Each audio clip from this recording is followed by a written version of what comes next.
Bonsoir à tous. C'est vrai que bon, je bouge trop. Alors seulement quand je peux éviter des longs vols, maintenant j'essaye de rester un peu plus près de chez moi, donc aucun regret. Et puis je suis ravi d'être là. Ce que j'ai découvert il y a pas très longtemps. Je suis venu ici en Saint-Émilion pour une conférence il y a un peu plus d'un mois. Et je vais y revenir tout à l'heure. Alors, moi qui suis-je? Je suis un universitaire. Je suis professeur à l'université Sorbonne Université à Paris. J'ai passé, moi c'est l'océan, c'était mon domaine depuis toujours vécu au bord de l'océan. J'ai passé 20 ans à l'Ifremer à Brest. Je m'occupais à l'époque du contrôle de la migration chez les saumons. J'ai passé 18 ans de ma vie à travailler sur les migrations des saumons, ce qui m'a amené à partir au Chili. Voilà pourquoi je connais bien l'Amérique du Sud, j'y ai passé 4 ans, puisqu'on a introduit ces poissons en 1985 et qu'ils sont devenus le numéro 2 mondial de production après la Norvège. Comme quoi on peut créer une activité de toutes pièces comme ça. Au niveau écologique, je ne dis pas que c'est magnifique, mais au niveau rentabilité, ça ramène quand même 5 milliards de dollars au Chili chaque année, avec toutes les questions environnementales qu'on pourrait aborder ensemble. Et puis il y a 20 ans, je me dis, bon, c'est sympa la Bretagne, 20 ans à Brest, après une thèse passée à Bordeaux, je changerais bien, je me mets sur le marché, et les premiers qui dégainent, c'est Pierre et Marie Curie à l'époque, qui devient après donc Sorbonne Université, et je prends la direction d'un gros laboratoire de sonographie opérationnelle en Méditerranée. Alors ça fait une belle migration Brest-Banyuls, et je passe d'une mer à marée à une mer sans marée. Quand je travaillais à Roscoff, pour travailler, on attend que la marée descende et on travaille sur la plage. En Méditerranée, si je fais ça, je vais attendre bien longtemps, ça ne marche pas du tout. Donc il nous faut des moyens de plonger. Et je dirige 10 ans un gros laboratoire qui s'appelle le laboratoire Arago, d'un petit village qui s'appelle Banyuls-sur-Mer. Et quand j'arrive là-bas, et ça va nous ramener à ce que vous faites aujourd'hui, j'apprends que je deviens vigneron. Et oui. Parce que ce laboratoire avait reçu en don 12 hectares de Banyuls et Collioure sur la côte à Banyuls. Donc voilà, alors j'apprends les... Alors c'est pas les mêmes cépages que les vôtres, j'apprends la Syrah, le Grenache gris, les Mourvèdres, les Vermentino, les Carignons. Et je suis producteur, donc on produit un vin. Et là-bas c'est rude, parce que là-bas il n'y a pas de tracteur. C'est comme les côtes rôties, ça monte comme ça partout. C'est des milliers d'hectares, des milliers de petites parcelles avec ces murettes qu'il faut entretenir en permanence. C'est un petit vignoble, c'est tout petit, mais bien sûr, depuis toujours basé sur la qualité, parce que si on veut faire de la production sur des vignobles comme ça ne marche pas. Donc j'apprends un peu le métier de vigneron. Pour un breton, c'était un petit peu nouveau, effectivement, parce qu'en Bretagne, on boit bien le vin, mais on n'en produit pas beaucoup. Et puis après, je m'en tout à l'heure, je découvre un papier en 2001 qui va faire basculer ma vie. Et je dis souvent ça aux gens, ça arrive tous les jours, pensez à ce que c'est que la contingence. C'est un mot-clé dans l'évolution. C'est quoi la contingence? Ça vous arrive à tous aussi. C'est le fait qu'un événement qui se produit, qui bouleverse totalement votre vie, on n'est plus comme avant, aurait très bien pu ne pas se produire. C'est ça la contingence. La rencontre de votre grand-père et votre grand-mère, si ce n'était pas rencontré, vous ne seriez pas là aujourd'hui. Et donc la contingence, c'est un point clé de l'évolution, on va y revenir en permanence, et ça explique justement ce buissonnement de la vie. Donc ce papier, qu'est-ce qu'il dit? Il dit la plus puissante force de changement sur la Terre aujourd'hui, c'est la présence de l'humain. Qu'est-ce qu'il raconte? Moi j'avais passé ma vie à travailler sur l'influence de la longueur du jour, sur le vivant, l'influence du sel de l'océan, je me suis beaucoup intéressé à la salinité de l'océan, la température de l'air et puis de l'eau de mer. Puis il vient nous dire que maintenant, c'est plus ça. Et pendant des milliards d'années, c'est ça qui a contrôlé toute l'évolution de la vie. Et là, il nous dit, c'est la présence de l'humain. Alors moi, je suis comme ça, je ne dors pas en plus, donc je peux travailler comme ça. Je lis tout ce qui a été écrit à l'époque là-dessus, et ma vie bascule. Je commence à écrire là-dessus. Et en 2006, le Collège de France m'appelle donc pour faire la première conférence du collège à l'étranger sur ce terme-là, biodiversité. On va y revenir tout à l'heure. Et puis, comme j'écris et que je fais beaucoup de conférences, ça va attirer d'autres personnes. Et donc, je prends la présidence du Muséum national d'histoire naturelle, le Jardin des plantes à Paris, en 2007, du conseil scientifique. Et après, Valérie Pécresse, qui était ministre de la Recherche à l'époque, arrive à me convaincre, je ne voulais pas, de prendre la présidence de l'établissement. Et je serai 7 ans donc le président de cette grande maison. Le muséum, c'est 2400 personnes, mais c'est 20 000 personnes comme vous et moi tous les jours qui appellent pour dire ce qu'ils ont vu sur la nature. Ce qu'on appelle les sciences participatives. On appelle parce que j'ai vu ici, à Saint-Émilion, mon premier martinet, à quel jour de l'année, à quelle heure? J'ai pêché ma première truite à tel endroit, j'ai vu mon premier tel type d'oiseau, quand est-ce que j'ai ramassé mon premier pruneau à Agen, ici, pas très loin. Ça, c'est extrêmement intéressant, archivé, remis en place. Ce sont des millions de données qui nous montre merveilleusement le changement climatique, par exemple. Hein. Donc cette maison, ben, pendant 7 ans, ça va. Puis au bout de 7 ans, j'ai présidé 25 conseils d'administration d'une maison qui a 4 siècles. Je ne peux plus supporter les syndicats de la fonction publique, j'en ai marre. Donc je dis à ma ministre, je m'en vais. Et là, c'est Ségolène Royal qui va redégainer à nouveau. Et donc elle m'appelle, et je passerai 2 ans à son cabinet pour faire la COP 21 et la COP 22. Avec 3 buts précis. 1, faire parler de l'océan. C'est ma vie. Vous vous rendez compte, 20 COP, 20 conférences climat sur 20 ans, pas une seule fois une mention à l'océan. Alors que vous allez voir, c'est le principal régulateur du climat. Et là, on va réussir. Pour la première fois, l'océan va apparaître. Et là, on rend un rapport via le GIEC sur justement la réaction des milieux aquatiques à ces questions de changement climatique. Deuxième but, la biodiversité, le vivant. On va en parler longuement tout à l'heure. Hein. C'est quoi le vivant ici à Saint-Émilion? On va regarder un petit peu ce qu'il y a dans vos sols. Là, c'est intéressant. Et c'est vrai que ce vivant, c'est le meilleur révélateur du climat qui change. Franchement, qu'est-ce qu'on en a à faire du climat qui change sur la Terre s'il n'y a pas de vivant? On s'en fout. Hein. Donc c'est vrai que là, et le vivant, bien sûr, qui affecte les activités économiques qui sont les vôtres ici, en Saint-Émilion. Et mon troisième projet, c'était la femme, les femmes. Les femmes ne sont pas du tout dans la société au niveau qu'elles devraient avoir. On se prive de plus de 50% de l'intelligence de l'humanité quand on regarde comment on les traite. Et j'avoue que mon contact avec les femmes africaines en 2001, qui ont des solutions au changement climatique et qui ont des sensibilités très différentes de celles des garçons, m'ont ébloui. C'est absolument extraordinaire. On continue ce combat pour les femmes, les mettre... Ah, aujourd'hui, c'est juste un chiffre que vous connaissez bien. Hein. 16% de femmes sont chefs d'entreprise en France. 16% de femmes pilotent à Air France. Tout est pareil, hein. Et puis ça ne bouge pas depuis 10 ans en fait, on est dans la même situation. Comment dire aux jeunes filles qui sont dans les classes de seconde, vous êtes largement aussi bonnes en mathématiques que les garçons? On ne dit pas. Et puis les mamans disent, bah non ma fille, tu seras puéricultrice, tu ne seras pas pilote de chasse. Pourquoi? Donc il y a tout un ensemble de choses à reprendre. Et c'est de l'écologie, vous allez voir, c'est vraiment de l'écologie fondamentale aussi. Donc voilà, ces 3 projets là ont été menés pas trop mal. Donc le 12 décembre 2015, Fabius, donc, avec son marteau, annonce la fin de l'accord de Paris. C'est une belle réussite diplomatique, c'est clair. Mais bon, j'attends que ce soit une vraie réussite écologique. Pour l'instant, on n'en prend pas tellement vraiment le chemin. Et on va y revenir aussi tout à l'heure. Donc voilà, et puis donc ma chaire au Collège de France s'appelle Développement durable, énergie, environnement et société. Et vous allez voir que je ne vais vous parler, moi, que de socio-écosystèmes. Il n'y a plus d'écosystèmes sur la Terre. Quand je vais en Antarctique, quand je vais en Arctique, que je vois des oies sauvages qui n'ont jamais vu d'humain, si on en prend une et qu'on regarde ses tissus, sa chair, elle est pleine de pesticides. Pas les actuels, ceux qu'on mettait sur les champs ici il y a 50 ans, 70 ans, partout, en Antarctique, tout est contaminé. Le lait des baleines, le lait des mamans ours polaires en Arctique, le lait des mamans phoques en Antarctique. L'homme pollue des zones où il n'est pas. Donc, tout le système a été touché, on va en parler aussi aujourd'hui aussi, et vous allez voir que c'est une des plaies actuelles de notre civilisation. Comment on fait, comment on s'en sort. Je dirais pour terminer ce petit préambule rapide, alors qu'est-ce que je fais aujourd'hui? Aujourd'hui, je préside donc le conseil scientifique de l'Agence française pour la biodiversité, et puis je suis toujours professeur à Sorbonne Université, et je suis un peu un rôle de conférencier. Je fais à peu près entre 100 et 120 conférences par an, en 3 langues, dans une vingtaine de pays. Donc je fais le tour du monde hein, pour raconter ces histoires-là. Et je m'adapte bien sûr aux considérations locales, hein, des pêcheurs de Patagonie, des vignerons ici en Saint-Émilion, des gens qui s'occupent de forêts en Patagonie ou des gens qui sont effectivement en Chine ou en Russie.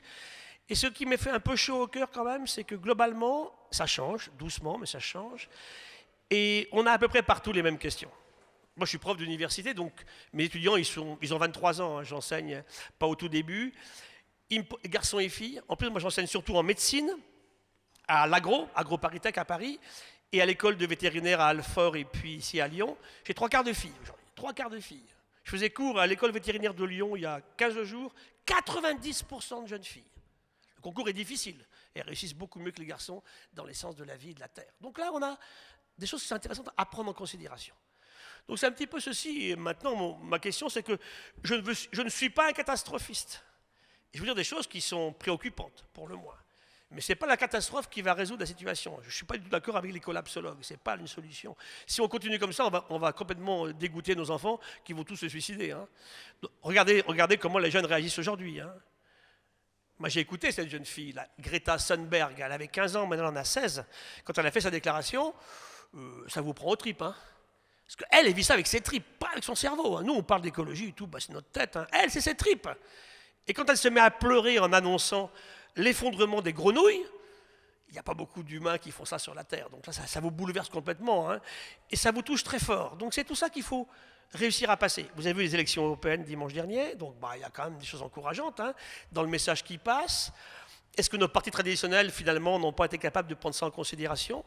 On a eu ce mouvement des Gilets jaunes en France. On en parlera un petit peu tout à l'heure au niveau du sens écologique tout à l'heure aussi. Il faut revenir à autre chose.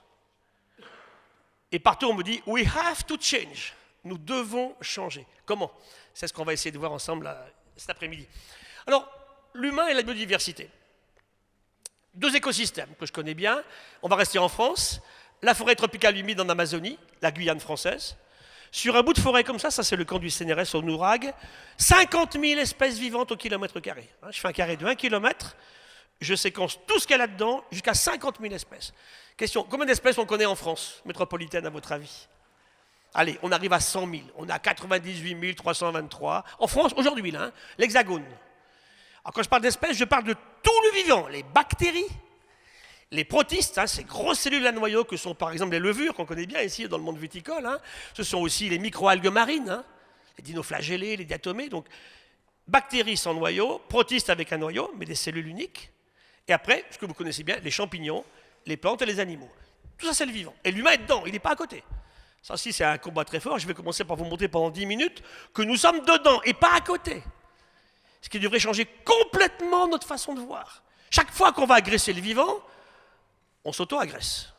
Bon, ce qui n'est pas très finaux pour une espèce qui elle-même s'est appelée Homo sapiens, l'homme qui sait. Je veux dire qu'on n'est pas du tout sapiens. Ouvrez votre journal ce matin, vous verrez un peu comment on travaille. Donc c'est vrai que toute une philosophie à développer. Donc on démarrera sur de la biologie fondamentale, on finira par de la philosophie. Deuxième écosystème équivalent en mer, c'est celui-là. Toujours en France, ils ont voté français il n'y a pas longtemps. Nouvelle-Calédonie, récif du Grand Sud, 5 à 6 000 espèces au kilomètre carré.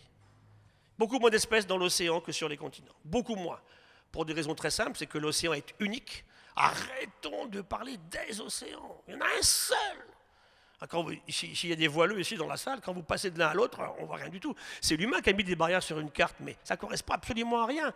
Je prends de l'eau de mer à 400 mètres de fond, au large, c'est la même partout. Un océan. Beaucoup de mers différentes. La Baltique, ce n'est pas la mer Noire, ce n'est pas la mer Méditerranée. Hein. Notre mer pas très loin d'ici. Et cet océan a joué un rôle fondamental dans cette histoire. La vie est apparue. Donc, océan, continent. Et qu'est-ce que l'humain a fait de ces écosystèmes aujourd'hui? Shanghai, la moitié des Français. Voilà. Alors, juste deux chiffres. Il y a 12 000 ans, c'est le moment où les humains commencent à s'arrêter. L'humain a été nomade. Il vient d'Afrique. L'humain est africain. C'est absolument formel. La génétique est formelle. Nous sommes nés en Afrique. Ça ne plaît pas à certains, mais c'est nous qui avons éclairci. On était tous noirs au début. Hein. Nous, on a éclairci en allant vers le nord. Mais c'était comme ça. Donc, on est en Afrique. Et on sort d'Afrique chaque fois que le climat change. Il faut que le Sahara redevienne un désert, arrête d'être un désert pour qu'on puisse passer ce Sahara. La péninsule arabique reverdit et on passe. Il y a 114 000 ans, il y a 80 000 ans, il y a 57 000 ans. Et puis, la dernière grande glaciation, c'est 19 000, la fin. Donc il y a 19 000 ans ici, à Saint-Émilion. La température était 4 degrés plus basse. 4 degrés. Et la mer, hein, elle n'est pas très loin, 125 mètres plus basse. Ça vous parle, hein? Donc où était la mer? Loin de nos côtes, à des kilomètres de nos côtes actuelles. On allait à pied, ils sont allés à pied, ils passaient de l'Angleterre à la France. C'est le moment où ils ont choisi pour passer de l'Asie à l'Amérique. Ils sont passés à pied, par Bering complètement gelé. Puis après, quand les grands glaciers ont fondu derrière eux, ils ne pouvaient pas revenir en arrière, hein, c'était la mer à nouveau. Donc les glaciers qui étaient entre ce que sont aujourd'hui les États-Unis et le Canada ont fondu, et ils ont eu toutes les plaines d'Amérique du Nord devant eux. Et en 3000 ans, ils sont au Chili. Chili actuel. Hein. Dans 3000 ans, l'homme a bougé, sans arrêt, sans arrêt. Il quitte l'Afrique, il sort. En Asie, il quitte l'Afrique il y a 45 000 ans, et puis ils vont s'installer sur deux parties de l'Asie. Ça va être la zone de Chine, Formose, et puis la zone de Papouasie-Nouvelle-Guinée. Là, ils vont rester là. Ce sont les aborigènes australiens, et puis tous les gens qui sont effectivement en Papouasie. Plus au nord, c'est les gens qui partiront conquérir le Pacifique. Le Pacifique, imaginez ce que c'est, les distances. Ils partent avec des bateaux. 1000 ans, ils vont s'arrêter aux Fidji, Et après, ils partent. Ils vont aller en Nouvelle-Calédonie, ils vont aller effectivement au Tonga, ils vont même trouver l'île de Pâques, qui est introuvable, ils vont la trouver quand même. Vous imaginez, si ces gens-là trouvent l'île de Pâques, ils savaient bien avant qu'ils avaient trouvé l'Amérique du Sud. Hein. Quand vous naviguez plein Est, vous ne pouvez pas éviter l'Amérique du Sud. Hein. Vous avez une barrière de milliers de kilomètres comme ça, et on sait qu'ils l'avaient trouvé avant, puisque quand ils débarquent à l'île de Pâques, on est à peu près vers 1250, ils ont avec eux le camote, la patate douce. Et cette plante ne vit que en Amérique du Sud. Donc c'est déjà allé en Amérique du Sud, et après ils sont allés à l'île de Pâques. Donc l'humain va comme ça bouger, voyager. Et donc simplement, c'est qu'il y a 12 000 ans, quand on s'arrête de bouger, on a à peu près 5 millions d'humains sur la Terre. 5 millions. Aujourd'hui, on arrive à 8 milliards. On y sera dans les mois qui viennent. 8 milliards d'humains sur la Terre, 5 millions à l'époque. Qu'est-ce qu'on a domestiqué? Il y a 14 000 ans, on a le chien. Il y a 35 000 ans, c'est le premier domestiqué. Le chat. On a plus tard la chèvre, les cochons et les moutons. Un peu après la vache, et bien après le cheval. Et le dernier, c'est le lapin. Le dernier, le lapin est domestiqué il y a 2500 ans. Et les lapins, à l'époque, ne vivaient que dans le sud de la France et dans la péninsule ibérique. Ils sont partout sur la Terre aujourd'hui. Donc l'humain, il se balade avec ses bestioles. Il emmène ses chats, ses chiens, et vous allez voir que ça a été créé beaucoup de problèmes, bien sûr, hein, au cours de l'histoire de l'humanité. Donc on part un petit peu partout. Donc à l'époque, si je prends en considération l'ensemble de tous les mammifères domestiqués. Donc on a dit, hein, chien, chat, le cochon, la chèvre, le mouton. Tout cela. Et les humains, nous sommes 0,1% de la somme de toutes les 5000 espèces de mammifères, en masse. Aujourd'hui, nous sommes 90%. Voilà. Le premier drame, il est là. Hein. On voit, je vais vous montrer des courbes, on voit le sauvage qui s'effondre partout, et on voit les animaux domestiques qui explosent. On a beaucoup trop de vaches sur la Terre, c'est absolument évident. Hein. Beaucoup trop de chiens, beaucoup trop de chats. On croule sous ces bestioles. Hein. Et moi qui travaille sur les Kerguelen, le type, ils avaient amené des pissenlits aux Kerguelen, bon, parce qu'ils avaient des chaussures mal lavées. Du coup, un type, quand il avait des pissenlits partout, on dit on va acheter des lapins, et maintenant on ne sait plus quoi faire, ni des pissenlits, ni des lapins, il y en a partout. Hein. Les chats aux Kerguelen, les chats en Nouvelle-Calédonie, c'est une catastrophe.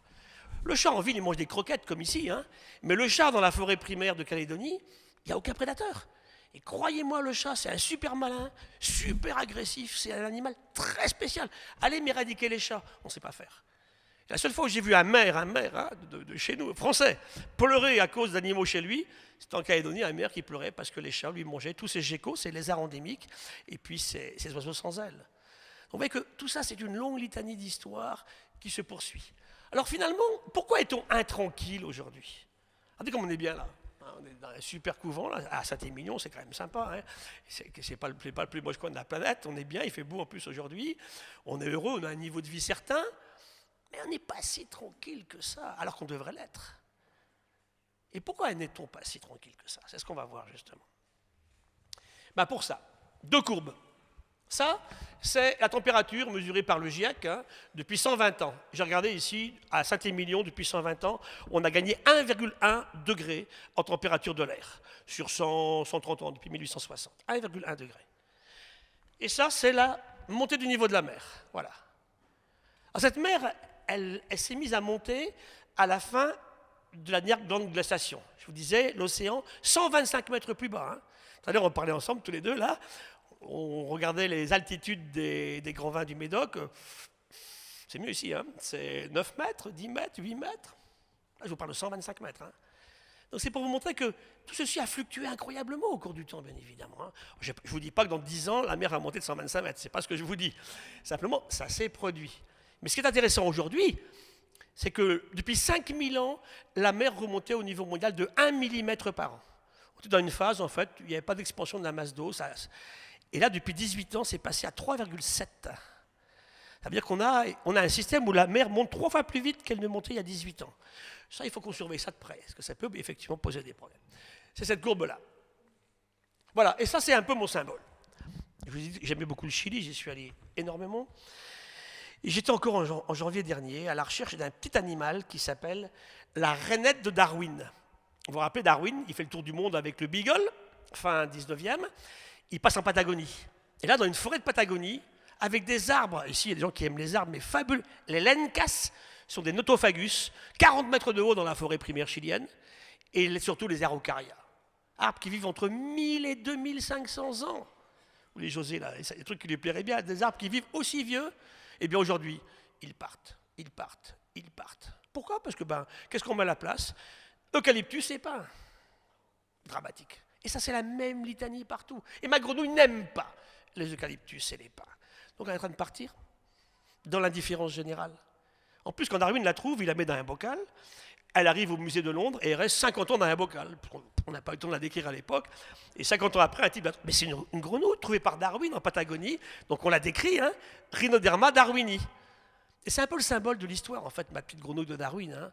Vous allez me dire, moi je m'en fous de ta grenouille, de toute façon je la connaissais, mais je ne savais même pas qu'elle existait. Ça ne fait rien. Maintenant, vous ne pouvez plus dire que vous ne la connaissiez pas. Hein. Elle existe dans les forêts d'arbres primaires en Patagonie. Est-ce qu'on pourra la sauver? C'est une vraie question. Alors voilà, l'histoire en fait, elle s'est basée sur d'abord du minéral. La vie n'est pas apparue comme ça sur la Terre, de rien du tout. Hein, la Terre, c'est très bien daté maintenant, on a plusieurs méthodes pour le faire. La Terre, elle a 4,6 milliards d'années, 4600 millions d'années. On a plein de méthodes, c'est très cohérent. La Terre à cet âge-là, c'est un morceau du Soleil qui est parti, et puis la Terre s'installe, avant que la Lune ne parte. On est encore sur la Terre ancestrale. Et ça, c'est super intéressant, c'est pas loin d'ici. Ça, c'est une pluie d'étoiles sur Toulouse en mai 1864. J'ai retrouvé les coupures de journaux de l'époque. Hein. Toulouse est illuminée par une pluie d'étoiles cette nuit-là. Et c'est là que l'humain est très différent de l'animal. Hein. Il faut insister là-dessus. L'humain est animal dans sa physiologie, mais il n'est pas que ça. Un paysan va ramasser un morceau de cette météorite géante-là. Il y a eu des milliers de morceaux. Le plus gros morceau fait 11 kilos qu'on a conservé. Et ce morceau de 11 kilos, il est là. Et il est dans les collections du Muséum à Paris. Il a une histoire. Le paysan la ramasse. Aucun animal n'aurait ramassé mon morceau de météorite. Vous voyez la différence entre l'humain et l'animal. Hein. Et pour l'oubli, dans une caisse à oignons pendant 130 ans. Et des randonneurs qui passent en 2005, ils disent, tu sais, ton caillou, là, c'est pas un caillou ordinaire, c'est une météorite. Il a dit, oui, l'arrière-arrière-grand-père l'avait ramassé. D'ailleurs, il s'était brûlé en la ramassant. Tu me la donnes? Ben oui. Et elle finit, cette météorite, rue Buffon à Paris. Ah, vous voyez, tout près de la gare d'Austerlitz. Là. Et rue Buffon, nous avons les plus puissants engins au monde pour faire de la géochimie, ce qu'on appelle des nanosondes. Et grâce à ces systèmes-là, on va dater ce caillou, grâce aux isotopes du chrome. 4-6 milliards d'années. Alors là, votre cœur, quand vous caressez la météorite, ça vous c'est comme ça. Hein. Je caresse un caillou contemporain de la mise en place de la Terre et du Soleil. Vous vous rendez compte un peu? C'est moche comme tout, mon truc, là. Hein. Et c'est là que c'est intéressant quand je parle avec vous, et puis à votre métier à vous aussi. On parle d'un truc ultra moche, et on raconte une merveilleuse histoire. Histoire vraie, hein, c'est pas un fake news. Hein. Il faut que ce soit science-based, basé sur de la science. Et bien il raconte toute l'histoire, ce caillou. Il est parti, il est resté 4 milliards d'années dans le système solaire, il n'est pas sorti. Il tombe dans un champ, un paysan le ramasse. On l'oublie, on le retrouve, on l'étudie, et on raconte une histoire. Voilà, c'est ça le système scientifique adapté à nos sociétés modernes. Ah, c'est l'océan qui ne bouge pas. Depuis 100 millions d'années, nous avons le même océan. C'est la même salinité. Il est là. On sait maintenant que l'eau n'est pas terrestre. C'est-à-dire que quand les planètes se forment, elles gardent de l'eau à l'intérieur. La Terre a été très peu capable de faire ça. Quand notre Terre se forme, elle ne garde pratiquement pas d'eau initiale. Donc toute l'eau actuelle, y compris l'océan, viennent de météorites, des chondrites, qui ont bombardé la Terre entre 4,6 et 4,2 milliards d'années, qui chacune a amené quelques particules d'eau. La signature en oxyde de deutérium de l'océan n'est pas terrestre. Donc ça nous montre bien que cette eau est arrivée d'ailleurs, et puis s'est installée. Et cet océan, il est hyper stable. 3 caractéristiques de l'océan, il est salé, hein, vous avez tous goûté de l'eau salée un jour, vous avez vu que ce n'est pas terrible à boire, hein. D'ailleurs si on la boit, on aggrave notre cas, si on a soif. Deuxièmement, il est continu, on l'a dit, il est partout. Et troisièmement, il est très stable, beaucoup plus qu'un milieu aérien.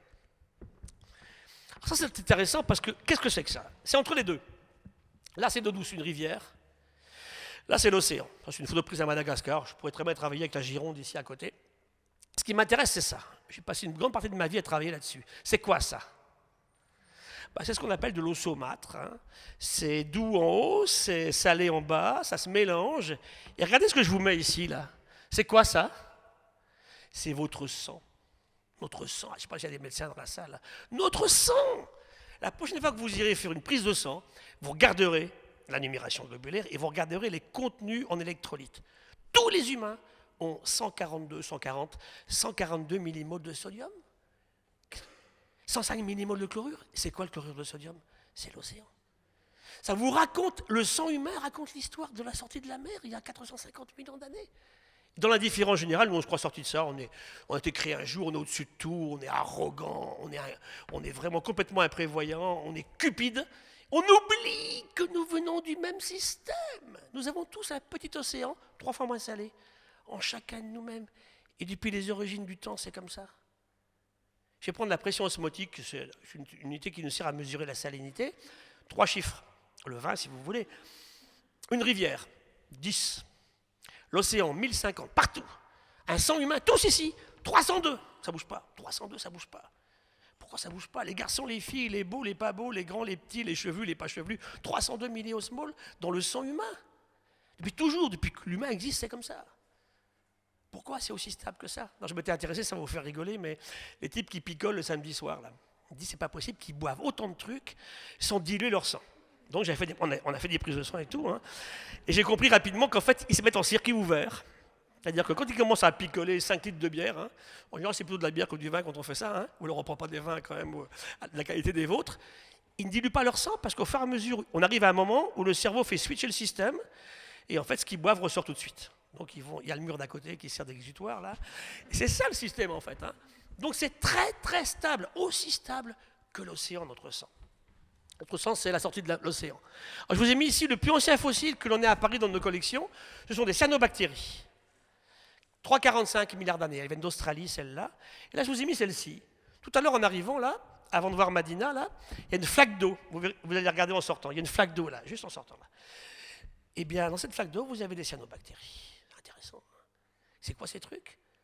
Ça a presque 4 milliards d'années d'évolution, et c'est toujours là. Elles se ressemblent beaucoup. Hein. Entre celle-ci et celle-ci, il y a 4000 millions d'années d'évolution. Elles sont toujours là. Vous ne croyez pas que ça vaudrait le coup d'aller voir comment elles font? Il y a des chefs d'entreprise ici, je pense, dans la salle. Hein. On parle d'entreprises durables. Je ne sais pas ce qui est beaucoup plus durable que ces bestioles, là, en fait, hein, qui sont là depuis 4 milliards d'années, toujours là, qui ne demandent rien à personne. Et c'est là que l'humain est totalement arrogant. On n'est pas allé voir comment elle faisait. On va y revenir tout à l'heure sur les questions de bio-inspiration. Regardez maintenant, je vais prendre 3 écosystèmes. Ça, c'est mon milieu à moi. Une goutte d'eau de mer, où que vous soyez. Allez où vous voulez, si vous aimez la mer, allez au Kamtchatka, en Patagonie, où vous voulez, en Gironde, la mer, la même. Alors je filtre ceci, je séquence l'ADN qui est là-dedans, et je passe ça au microscope. Qu'est-ce que vous avez? Des centaines de milliers de protistes, hein, ces grosses cellules à noyau qui sont les microalgues. Vous avez des millions de bactéries, ça. Et vous avez tous les petits points, des milliards de virus. Des milliards de virus. Quand vous allez nager ici à la Cano, vous avalez tout ça, et vous êtes beau quand même. Hein. C'est la partie du système. On est dedans. On est dedans. Et c'est ça qu'on a oublié. Nous vivons totalement immergés dans la biodiversité. Ça, c'est 98% de la masse de ce qui vit dans l'océan. J'enlève tous les poissons, toutes les baleines, tous les coquillages. C'est que 2%. L'océan, aujourd'hui, c'est 13% des espèces connues. À peu près 300 000 espèces connues dans l'océan. Une goutte d'eau de mer. Deuxième écosystème qui vous intéresse, vous, en vigneron ici. Un sol. Ici, à Saint-Émilion. Un sol vivant, évidemment, bien sûr, pas massacré. Hein. Un sol vivant, ce sont des 2,5 tonnes de bactéries à l'hectare, 3,5 tonnes de micro-champignons. Qui les connaît? Qui les a étudiés? Ça commence à venir tout doucement. Un arbre, il n'existe pas. Il y a eu un très beau livre écrit il y a 2 ans qui s'appelle « Jamais seul ». Nous ne sommes jamais seuls. Un humain, vous et moi, c'est au moins autant de bactéries dans nous et sur nous que de cellules humaines. Et un bébé humain qui naît, c'est 3/4 de flotte d'eau. Alors je dis aux humains, franchement, vous êtes fait d'eau et de bactéries, ça devrait vous rabattre le caquet. Non, ça continue. Parce qu'on n'apprend pas ça à l'école nationale de l'administration. Ils ne savent pas qu'ils sont faits de bactéries, les énarques. Hein. Il nous manque un cours d'écologie depuis le départ, à l'école maternelle, primaire, jusqu'aux grandes écoles. Et en ce moment, on est en train de nous tuer les sciences de la vie et de la Terre au lycée en France. C'est une catastrophe qui se produit en ce moment. Parce que vous savez, il y a 2 choses dans l'enseignement qui sont importantes pour nos enfants. Des connaissances, apprendre des choses, oui, ça c'est bien. Mais aussi une chose fondamentale pour moi, c'est développer l'esprit critique. Parce qu'ils ont un énorme désavantage par rapport à nous, nos gamins aujourd'hui. Ils sont envahis de fake news, de conneries, je pèse mes mots, hein, envoyées par des gens qui payent pour les faire passer. Et si le gamin n'a pas 1 million d'esprit critique, quand il passe sa vie devant son écran, là, eh ben, il gobe tout ce qu'on lui raconte. Donc il y a un énorme travail du monde de l'enseignement pour faire passer ces connaissances et cet esprit critique.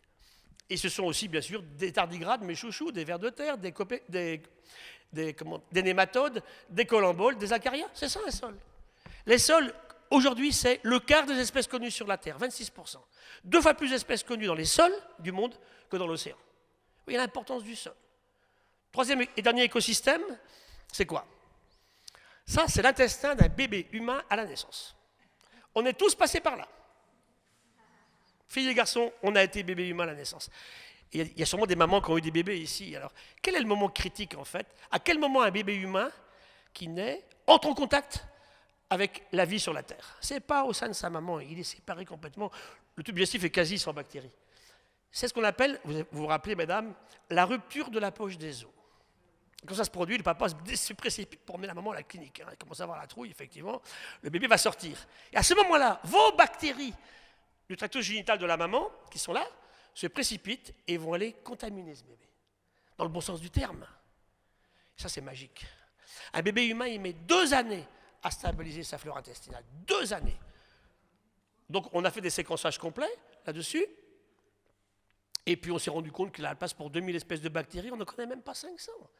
Donc, sur un écosystème aussi proche de nous, il est au sein de chacun d'entre nous, on ne connaît même pas le quart de ce qui existe. Donc, imaginez les grands fonds marins ou bien un sol d'une forêt tropicale, bien sûr. Et ça a changé. 300 maladies nouvelles en France depuis 1940.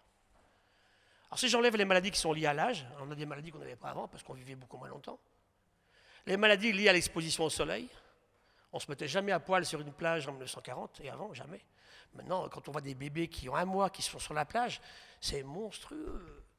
Les cancers de la peau ont explosé. Et troisième raison, c'est le changement climatique et surtout l'effondrement du vivant. Et ce qu'on mange. Comment mange-t-on?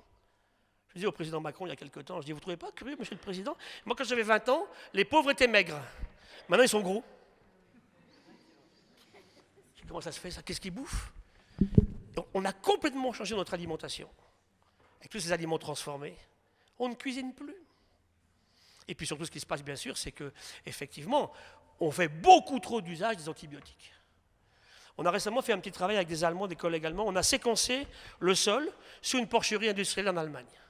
C'est effroyable. Si je prends cette terre et j'amène en ville, je tue tout le monde. Ça grouille de gènes d'antibiorésistance à des niveaux incroyables. Tellement on va utiliser pour élever ces bestioles, les faire grossir plus vite, qu'ils ne soient pas malades, des molécules extrêmement... Elles ne tuent pas que les bactéries méchantes, elles tuent tout. Or, il y a infiniment plus de bactéries gentilles, entre guillemets, que de bactéries méchantes. Et ça, c'est aussi un problème dramatique. Et pour vous montrer, pour terminer sur la relation avec le vivant, je vous ai mis ici notre expédition Tara Océan. C'est un joli exemple de relation entre une boîte privée et la recherche publique. Là, Agnès B, mais 5 millions d'euros par an, c'est sympa, on cherche du mécénat, pour nous, pour gréer ce bateau. On fait le tour du monde. Et on séquence l'océan, c'est notre métier. On fait ce que faisait Darwin, sauf qu'on a un séquenceur à bord. On séquence l'océan. Et on a ramené 600 000 séquences dans les campagnes qu'on a faites, dont une récente sur le corail. On publie ça dans la revue Science, c'était le 22 mai 2015. Et regardez ici. Ça en rouge sont des gènes de bébés humains, ici, là. En bleu sont des gènes de microalgues, ça là. Et en gris, nous avons ici dans la salle un tiers de notre ADN commun avec les microalgues de l'océan. Partie codante. On vient du même moule. Qu'on arrête de croire que nous, on est complètement à part, qu'on sort d'un machin incroyable. Non, on vient du même moule. Hier, Sabrina a dû vous dire 98% avec un chimpanzé, 60% avec une banane. Pareil pour la vigne, à peu près pareil sur la vigne aussi. On a 2 tiers de nos gènes en commun avec notre plante favorite. Alors qu'on arrête de se moquer de tout ça en prenant tout ce qui n'est pas humain pour des abrutis.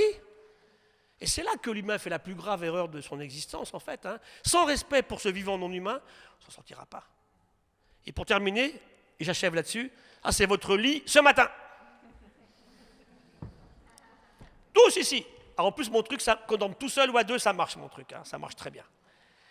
C'est les acariens de votre lit. Parce qu'on a dormi dans ce lit hier soir, chaque matin, j'ai entre 1 et 2 millions d'acariens par lit. Ce sont mes étudiants, vous savez, vous avez plus de relations intimes avec vos acariens qu'avec votre copine, ou votre copain, finalement. Ben voilà. Et ça, on l'a complètement oublié. On l'a perdu. Les gens me disent, oui, de toute façon, la biodiversité, c'est un truc d'écolo farfelu, on n'en a pas besoin. Qu'est-ce que vous mangez? Avec qui vous coopérez tous les jours? Notre vigne, chérie, favorite, avec qui elle coopère? Elle ne peut pas s'en passer, pas plus que nous. Hein. Donc simplement, c'est mon premier message avec vous ce matin, cet après-midi, c'est vous dire, acceptons qu'on fasse partie du système. Et dans ce cas-là, on va beaucoup moins l'agresser. Chaque fois qu'on met des pesticides partout, on tue ce vivant. Donc on se tue un petit peu soi-même. Et ça, ce n'est pas du tout durable. Alors voilà, c'est ça la biodiversité. Voilà. Chaque fois on me dit, ouais, c'est une liste d'éléphants, de papillons. Non, c'est ça la biodiversité. Ce n'est pas des papillons, des coléoptères ou des grenouilles ou des poissons. C'est ça. Franchement, comment gratter une croûte de Cantal, ça grouille d'acarien, avec des poils, des épines partout, c'est moche, mais c'est génial, c'est tellement bon qu'on continue à manger du Cantal. Gratouillons un coin ici au pied des cèpes de vigne, vous verrez ce qu'on va trouver. Tant qu'on n'a pas tout tué, ici il y a plein de cas où c'est encore en très bon état. Donc c'est là qu'il faut regarder ça un petit peu. Baladez-vous en Beauce ou en Brie, sur 100 km. Vous n'avez pas un seul coquelicot, pas un seul coquelicot. Ah, bien sûr, ce n'est pas le rôle d'un paysan de faire des coquelicots, mais dès que vous en avez un de temps en temps, ça veut dire que votre sol n'est pas pourri. Il y a encore de la vie dedans, dans le système. Mais quand je ne vois plus un seul, pareil pour tout, je me rappelle 2007, je me suis beaucoup battu pour sauver les grands thons rouges de Méditerranée. Et les gens, vous savez, les gens louent des bateaux, on appelle ça la pêche au gros, donc ils louent un bateau à un type qui a un bateau, et on sort pêcher des thons. 2007, 2008, 2009, de Vintimille à Cerbère, pas un seul thon rouge. Comment c'est possible ça? On les avait entièrement massacrés. En 2000, ils sont encore aux Baléares, puis on les voit en Sicile, puis ils partent en Libye. La guerre de Libye va faire qu'on va leur foutre la paix pendant quelques temps, donc les stocks se refont. On a sauvé in extremis ce thon rouge. Maintenant, il revient bien. Maintenant, les pêcheurs viennent me remercier, alors qu'au début, ils ne vous racontent pas comment on a pu s'engueuler en 2007-2008. Hein. Le thon rouge valait 3 € le kilo en 2000, il valait 100 € le kilo en 2007. On ouvrait un restaurant en France, sushi sashimi par jour. Vous savez, les types, ils avaient les yeux comme ça, là. C'était pas des Japonais, hein, c'est des Chinois. La bouffe chinoise japonaise n'a rien à voir, mais ça fait rien. Comme les types avaient les yeux bridés, ils savaient faire effectivement des sushis, des sashimi. Et tout est comme ça. Pour une espèce qui se dit aussi intelligente et incroyable, c'est un peu quand même inquiétant. Voilà, si j'enlève le verre des bouteilles ici, là, oui, j'ai pas mis le Saint-Émilion. La prochaine fois, je referai ma photo avec les Saint-Émilion, promis. J'avais fait ça à l'époque quand j'étais encore à Banyuls. Et puis, si j'enlève le nickel des couverts, et bien tout le reste, ce n'est que de la biodiversité, bien sûr. Et voilà, problème de la vache. Donc l'humain s'est mis à élever quelques espèces. 5000 espèces de mammifères connues. Vous mangez combien de viande de mammifères par an? Pas en kilos, en espèces. Vous en mangez combien? 5? Hein? Ouais. On ne mangeait pas de chien, pas de chat. On ne mange pas beaucoup de cheval maintenant. On mange tous la même chose. Où qu'on soit, en Patagonie, en Chine, au Japon, en Sibérie, on bouffe tous la même chose. Et là, ces espèces domestiques ont explosé partout, bien évidemment. Hein. Et ça, bien sûr, ce n'est pas sans poser problème. Hein. Alors, comment cette biodiversité a été ressentie par nos anciens? Ça c'est un des coins vraiment qui m'a fait pleurer. Je suis un super privilégié et je suis allé 2 fois voir l'original de Chauvet avec Jean-Marie Chauvet. Donc Jean-Marie Chauvet révèle la caverne de Chauvet au monde. C'était le 19 décembre 1994. Et là, en 1994, en décembre, il révèle la grotte. Il y a beaucoup plus d'animaux ici qu'à Lascaux. Lascaux, c'est 20 000 ans. Chauvet, c'est 37 000 ans. C'est 2 fois plus vieux. Ils n'ont que 2 pigments à Chauvet, l'ocre rouge, l'oxyde de fer et le charbon de bois. Il y a des rhinocéros, c'est incroyable. Il y a des rhinocéros ici, chez nous, là, à Saint-Émilion, il y en avait partout. Ils sont partis. À Lascaux, il y a un pauvre rhino perdu qui est dans le puits, en plus dans le trou, là où est l'humain aussi stylisé, là. Ils sont partis à 22 000. Donc vous voyez qu'il y a toute une histoire de relation entre l'humanité, le climat qui change, et puis cette grande faune, effectivement. Et c'est vrai que quand vous voyez les lionnes de Chauvet, qui dessine comme ça? Qui dessine comme ça? Les chevaux Przewalski de Chauvet sont merveilleux. Alors, question pour terminer là-dessus, à quoi ça sert de faire ça? À rien du tout. Et c'est là que je vais vous dire une chose aujourd'hui. On ne mesure notre progrès que au travers de ce qui est utile. Combien ça rapporte, combien ça coûte, ça sert à quoi? Pensez au nombre de choses que vous avez faites depuis ce matin qui ne servent absolument à rien. Venir m'écouter, par exemple, mais qui vous donnent du bonheur, et à moi aussi. C'est là qu'on se trompe complètement. Dans nos critères d'évaluation, du progrès réel. Quand ils faisaient ça, les types, en plus c'est pire que nous, parce que quand ils faisaient ça dans une grotte, vous, quand vous faites un beau dessin, vous n'avez qu'une envie, c'est un petit enfant, le montrer à son papa et à sa maman. T'as vu mon beau dessin? Et le gamin jamais ne redessine sur un truc qu'il a déjà dessiné. Eux, ils passent leur temps à faire ça. Il y a un rhino, on fait un rhino par-dessus, et on fait un lion par-dessus, dans des endroits où personne ne va aller les voir. Donc, il faut toujours penser à ça, en fait. Alors, si eux ont réussi à faire ça, on devrait réussir à faire un petit peu mieux avec nos neurones aujourd'hui. Voilà, ça c'est la cour la plus terrible que je vais vous montrer ce soir. En vert, c'est le vivant sauvage. Il y a 10 000 ans, aujourd'hui, il s'est effondré. C'est ça, voilà. On a tué en 40 ans la moitié des girafes. Pourquoi? C'est que le président de Zambie, il y a quelque temps, il me disait, il y a 20 ans en Zambie, 2000 rhinocéros. Zéro, même plus un seul aujourd'hui. Pour de légendes débiles, il y a des légendes qui font que la corne de rhinocéros, vous savez, aurait des vertus thérapeutiques. C'est de la kératine. C'est vos ongles, là. Alors, je dis souvent au type, rongez-vous les ongles, vous verrez si ça marche avec votre copine. Hein. Alors, comme ça, depuis longtemps, les gens qui ont dû essayer, ils viennent me voir, vous savez, on a essayé, monsieur le professeur, ça ne marche pas. Je dis, ça ne marche pas mieux que les rhinocéros, c'est pareil, c'est de la kératine aussi. Voilà, c'est tout ça à mettre bout à bout pour vous montrer un peu le genre. On mange des hippocampes, la poudre d'hippocampe, la poudre de pangolin. Vous savez quel est le prix du kilo de corne de rhinocéros? C'est la matière actuelle naturelle la plus chère au monde. Plus que le platine, que le titane ou l'or, beaucoup plus cher que l'or. Beaucoup plus cher que la cocaïne. C'est la corne de rhino. Alors là, c'est clair que pour nous, sauver les rhinos, ça veut dire tuer le marché chinois et vietnamien, hein, c'est les deux pays qui l'achètent. C'est des grandes questions à résoudre. Donc, effondrement du sauvage, explosion. Alors, en rouge, ce sont les humains, en bleu, nos animaux domestiques. Voilà. Les poulets par milliards, les vaches par milliards. Il y a 1,3 milliard de vaches sur la Terre aujourd'hui, les cochons. Voilà, donc on a explosé le domestique et on a effondré le vivant. Quelle place il leur reste? C'est la vraie question qui est posée aujourd'hui. Hein. Et notre défi agricole, à nous sommes ici beaucoup paysans dans le sens noble du terme ici, hein, c'est de produire plus parce que la population humaine augmente, sans augmenter indéfiniment les surfaces agricoles. Parce que sinon, je vais essayer de dire mais exactement, mes zones humides ou ma forêt tropicale, elle s'en va. Et sans empoisonner les gens. Voilà la question actuelle. Et vous verrez quel est le défi. Et si je reviens en Saint-Émilion ici avec vous cet après-midi, je dirais deux choses. Qu'est-ce qu'on aime faire ici? On est heureux d'être ici. Là. On est un peu intranquille parce qu'on se rend compte qu'on fait pas mal de bêtises, hein, mais on est heureux. On a une belle maison, on vit bien, on a une famille, des enfants, des petits-enfants, des amis. Et surtout, et là je vous admire, vous avez créé de l'emploi. Mais le prix à payer ne peut pas être au prix de la destruction de l'endroit là où on habite. Et c'est ce qu'on fait aujourd'hui. Aujourd'hui, on détruit, dans une grande partie de la terre, on détruit là où on habite. On ne pourra plus y vivre. Pensez aux nomades, par exemple. Je suis allé voir les gens au Mali, je les ai vus aussi beaucoup au Kazakhstan et au Kyrgyzstan. On parlait avec ces gens-là, ils sont éleveurs. Ah oui, ils ne mangent que de la viande en plus, c'est un sacré problème. Ils n'ont pas de légumes à manger, ils n'ont que de la viande. Ils mangent du cheval surtout.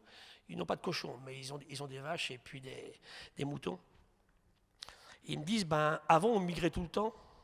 C'est vrai que l'humain premier, il migrait.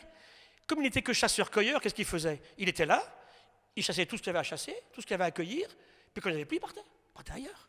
Donc on a passé notre temps à bouger. Je vous disais, en 3000 ans, on passe du Canada au Chili actuel. Donc quand l'humain commence, c'est les femmes qui commencent à faire beaucoup d'enfants, on est à peu près vers 12 000, 12 500 d'ici, ça va obliger l'humanité à s'arrêter. On va s'arrêter parce que on ne peut pas voyager sur des grandes distances avec des enfants, des femmes en quantité, donc on va créer les premiers villages, les premières structures de villages. Et puis, la seule solution, c'est de produire localement. Et là, on va inventer, ce qu'on fait ici, agriculture et élevage. On a dit le chien, on va voir tout à l'heure les animaux dans l'ordre où ils sont apparus, et on produit les plantes dont on a besoin. Et si on fait ça localement, on peut vivre sans partir ailleurs. Parce qu'aujourd'hui, si vous réfléchissez aux nomades, qu'est-ce qui se passe? Vous êtes nomade. Depuis 5000 ans, vous êtes nomade. Vous nomadez comme ça, vous changez de chez vous. Et vous arrivez chez quelqu'un. Vous arrivez chez quelqu'un qui n'aime pas que vous arriviez chez lui. Et il vous met dehors. Je me rappelle une jeune femme à Madagascar. Nous avons des réserves de lémuriens, nous, le muséum à Madagascar. Et un matin, on arrive sur la réserve, c'est à Majanga, sur la partie nord-ouest de Madagascar. il y a une famille sur mon île à Lémurien. Et qu'est-ce que vous faites là? Elle me raconte son histoire, elle parlait français en plus, la fille. Elle vient de Tuléar, au sud de Madagascar. Ils ont fait 1800 km à pied. Pourquoi? Parce que chez elle, on a coupé le dernier arbre. Il n'y a plus un seul arbre à Tuléar. Ils sont partis vers le nord, vers le nord, vers le nord, vers le nord. Et arrivés sur l'île, là, mais les Lémuriens n'ont rien dit. On ne les a pas jetés. Et c'est là que c'est terrible. J'ai passé une nuit d'enfer. Qu'est-ce que je fais? Plus je parle avec elle, plus je l'aime, cette jeune femme. Plus je l'aime, moins j'ai envie de la jeter. Mais je suis allé voir l'armée, on disait, écoutez, elles ne peuvent pas rester là. Parce que s'ils restent là, dans 6 mois, ils commenceront à manger mes Lémuriens. Et en 2 ans, ils auront mangé tous les Lémuriens. On peut détruire une ressource sur 2 ans. Ils sont là depuis 1 million d'années, mais les Lémuriens, ils vont pas, on les bouffe. Ils n'ont plus de forêt.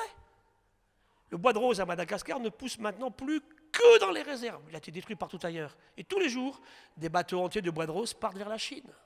Tout est braconné. Dès qu'il y a un prix sur quelque chose, dans un système de corruption effroyable. C'est souvent l'Afrique. Il n'y a pas que là, mais il y a beaucoup là-bas. Ça, c'est effectivement très, très, très inquiétant. Donc le sauvage est parti, le domestique s'est installé. Voilà. Et je prends comme départ ici 1970, vous voyez, c'est pas loin, hein, beaucoup de gens étaient déjà nés à cette époque-là. Eh bien, si je prends 100% à cette époque-là, espèces d'eau douce, continentale terrestre, marine, vertébrée, tout est en effondrement. Idem pour la partie minérale, vous savez qu'on construit des villes, il y a des beaux châteaux ici partout dans la région. On a vu tout à l'heure en venant là. Hein. On a bien été prendre des pierres dans des carrières pour les construire. Hein. Donc on regarde l'érosion naturelle de la Terre, elle est là. La Terre enlève elle-même, chaque année, depuis qu'elle tourne, 7 milliards de tonnes de sédiments, de roches, de morceaux de falaises, de sédiments minéraux. Hein. Vers l'an 1000, l'humain commence à peu près à exploiter autant que la Terre enlevait. C'est une échelle logarithmique. Donc ici, maintenant, on enlève 100 fois plus de matériaux pour construire. Alors, c'est pas perdu. On transforme une carrière avec des magnifiques, par exemple, des calcaires, hein, très beaux, comme on en a ici, ou bien tout ce que vous voulez, pour faire des maisons, des bâtiments avec, le béton, comme on fait du béton. Donc c'est vrai qu'on a fortement attaqué l'écorce terrestre, mais c'est supportable. De toute façon, ça dépend comment on le fait, et bien sûr, dans quelles conditions. Ce qui est inquiétant, c'est sur le vivant. Alors voilà, tout ceci a déclenché une réaction mondiale, c'était en 2011. En 2011, comme le GIEC Climat avait été créé, nous créons, à Bonn, en Allemagne, IPBES. Alors, en français, ça veut dire le système des Nations Unies qui est mis en place pour étudier les écosystèmes et les services rendus par les écosystèmes. C'était ça, IPBES. Et là, on avait à Paris, il y a 15 jours, notre réunion, la 7e réunion plénière de l'IPBES. 132 États se sont déplacés, 400 scientifiques, 3 ans de travail, on a analysé 15 000 références scientifiques. Et on fait un rapport pour les décideurs sur lequel on conclut qu'aujourd'hui, 1 million d'espèces, 1,5 à 1 million, sont menacées directement d'extinction. Alors moi, je suis un peu plus mitigé là-dessus parce que ce ne sont pas des extinctions. Qu'est-ce qu'on vit aujourd'hui? Ici, Saint-Émilion, je ne connais aucune espèce éteinte. Hein. Ce qu'on vit, c'est un effondrement du nombre des individus dans les populations sauvages. Les girafes, j'en parlais tout à l'heure, les éléphants, c'est pas ici. Ici, le rouge-gorge, le moineau domestique, l'alouette des champs. Hein. On a montré sur un travail qu'a fait partir Nicolas Hulot, d'ailleurs hein, au muséum l'an dernier, c'était en mai 2018, on a perdu en 12 ans, 30% des oiseaux communs dans les territoires agricoles. Pourquoi? Comment? Donc c'est vrai que là, ce rapport est quand même inquiétant. Qu'est-ce qu'on fait maintenant pour remédier à cela? Voilà, c'est les papiers dont je vous parlais, 30% des oiseaux en 12 ans. En Allemagne, c'est la même chose. À travailler sur les insectes qui volent. On a perdu les 3/4 des insectes qui volent en 27 ans. Où sont nos papillons? Où sont nos mouches? Où sont nos libellules? Tout ça s'effondre en permanence. Et là, un travail australien publié récemment relie bien ça aux pesticides et insecticides. Donc il y a un effondrement mondial des insectes. Pardon? Ah, vous avez raison. On va y revenir tout à l'heure. On va y revenir. Je vais essayer d'en avoir. Oui, on va y revenir. Et puis, même ceux qu'on aime, on ne peut pas les sauver. On a fait un travail, là, c'est tout bête. Hein. On a pris 20 000 références de publicité. Les scientifiques s'amusent à ça. Le chocolat, le lion, le thé, l'éléphant, la voiture Jaguar. On a classé tout ça, 20 000 références. Et on les a classées dans l'ordre. On a pris les 10 premiers animaux les plus cités. Donc on dit, ceux-là, ils vont bien? Non. Il y a la girafe là-dedans, il y a le lion, il y a l'éléphant, il y a la baleine, il y a le rhinocéros.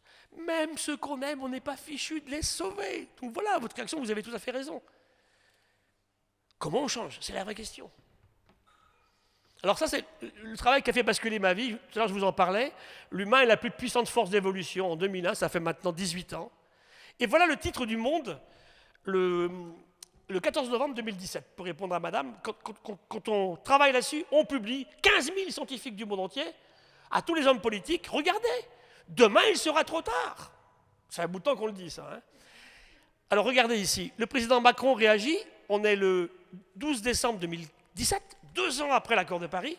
Et ce qu'il dit est juste. Hein. Alil Séguin écrit au Monde, à tous les chefs d'État, « Nous ne prenons pas le chemin financier de résoudre l'accord de Paris. » Et la semaine dernière, Le Monde, regardez, c'est intéressant, 2 ans après, voilà ce que dit Le Monde. Vous voyez, c'est les mêmes lettres et tout, les mêmes caractères, c'est intéressant à comparer comme ça. Hein. Il n'est pas encore trop tard. Moi, c'est ce que je dirais aussi, parce que je ne veux surtout pas désespérer les gens. Mais il faut se dépêcher, on n'a plus le temps. Et récemment, il y avait une dame qui n'est pas n'importe qui, elle est la présidente de la Compagnie Générale du Rhône. Toute l'énergie faite sur le Rhône, à part le nucléaire, qui est le rôle d'EDF, elle dit, bah oui, c'est vrai que ça ne va pas du tout. Nous, on n'a pas réussi. Les jeunes vont réussir. C'est pas possible. On ne va pas attendre encore une génération. Il faut leur mettre le pied à l'étrier maintenant, tout de suite, vous avez raison. Et ça va amener les jeunes à réagir, bien sûr. Voilà la petite Greta. Alors, quand vous la voyez, je vous assure que ça déménage. Hein. Elle avait 15 ans quand elle a dit ça. Elle est venue à la COP et elle est venue aussi à IPBS là, récemment. Vous la regardez. Alors, elle a été attaquée par les mâles adultes. Elle dit n'importe quoi, c'est une folle, c'est une hystérique, tellement facile à dire. Hein. Le Clésio, prix Nobel de littérature, qui n'avait pas bougé de sa réserve depuis son prix Nobel. Hein. Il a fait un papier dans l'IB à la mi-mars 2019. Là. J'ai tout ça pour vous si vous voulez. Hein, où il dit, mais écoutez cette gamine, je vous défie de trouver quelque chose qu'elle a dit qui ne soit pas vrai. On a honte. Et quand à l'IPBS, il y a 15 jours, là, on avait fait un petit peu une chorégraphie avec des enfants à la fin d'IPBS. Donc il y a 400 chercheurs dans la salle, là, à Paris, à l'UNESCO. Et ces gamins, ils ont monté leur truc à eux. Hein. Ils sont arrêtés, ils avaient fini leur danse. Ils sont mis face à nous scruter dans les yeux. Il n'y a pas un adulte qui n'a pas regardé la pointe de ses godasses. Hein. Qu'est-ce que vous faites? Et qu'est-ce qu'elle dit, elle? Vous êtes des égoïstes? Moi, je voudrais avoir des enfants en 2070. Je ne pourrais pas les avoir. Vous m'aurez laissé un monde absolument sans vergogne, complètement abîmé. Vous en foutez, vous êtes cynique, vous êtes égoïste. C'est vrai. Donc comment on fait pour changer? Puis bien sûr, dans un contexte très général du monde, parce que c'est facile de dire que qui a dégradé les pays développés, le Japon, Europe de l'Ouest, Amérique du Nord. Un type qui est dans les forêts du Gabon ou bien de Zimbabwe, il pollue quand même moins que nous, bien entendu. Hein, mais il continue à tuer des éléphants parce que c'est sa survie. Donc vous voyez que ce n'est pas une chose simple. Comment on l'explique et qu'est-ce qu'on peut faire? Moi, elle m'a beaucoup bouleversé, cette gamine. Je ferai une conférence avec elle à Copenhague au mois de septembre prochain. On va avoir un débat ensemble. J'assure que ça vous pleurez tout le temps. Hein, ça vous prend au trip du début à la fin. Hein. Alors, l'eau, qui est liée ici, l'eau, en pays de Saint-Émilion, tellement important. Regardez comment le climat a changé ici. Il ne pleut plus du tout comme avant. Moi, je vois des grandes régions de Patagonie où il pleuvait tout le temps. Il faisait 35 degrés en Patagonie cet été. Il y avait une jolie courbe à un moment, il faisait plus 45 à Buenos Aires, en Argentine, et moins 45 à Chicago, sur le même continent, 90 degrés d'écart. Je travaille beaucoup avec les gens du risque à Paris. L'ingénieur, c'est un polytechnicien qui dirige le risque à Paris. Il est génial, Sébastien Lemaire, il me dit, tu sais, nous aurons à Paris, en 2050, 3 semaines au-delà de 50 degrés. Alors moi, je m'engueule avec les bâtiments de France, parce qu'ils ne veulent pas d'arbres. Alors que la seule façon de sauver, c'est mettre des arbres. Il n'y en a pas d'autres. Hein. Alors, ah non, tu comprends, les arbres vont faire des racines, ils vont abîmer mon bâtiment, ça déforme mon bitume. Diantre. Où est la priorité? Puis vous verrez la tronche des bâtiments de France quand il fera 50 degrés dehors. Hein. Tout va sécher, il y aura des trous, ils vont tomber dans leurs trous, il n'y aura plus. Donc tout est comme ça. Bien sûr qu'il faut ramener des arbres.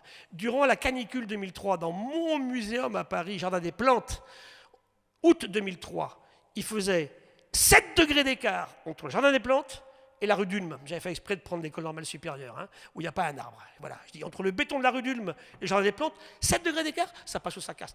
15 000 morts. les 2 premières semaines d'août 2003 en France. Hein. Et on n'est pas en Patagonie, nous sommes c'est le nord de la France. Ils ne sont pas morts ici. Hein. Ils sont morts à Brest, ils sont morts à Nantes, ils sont morts à Lille, ils sont morts à Paris.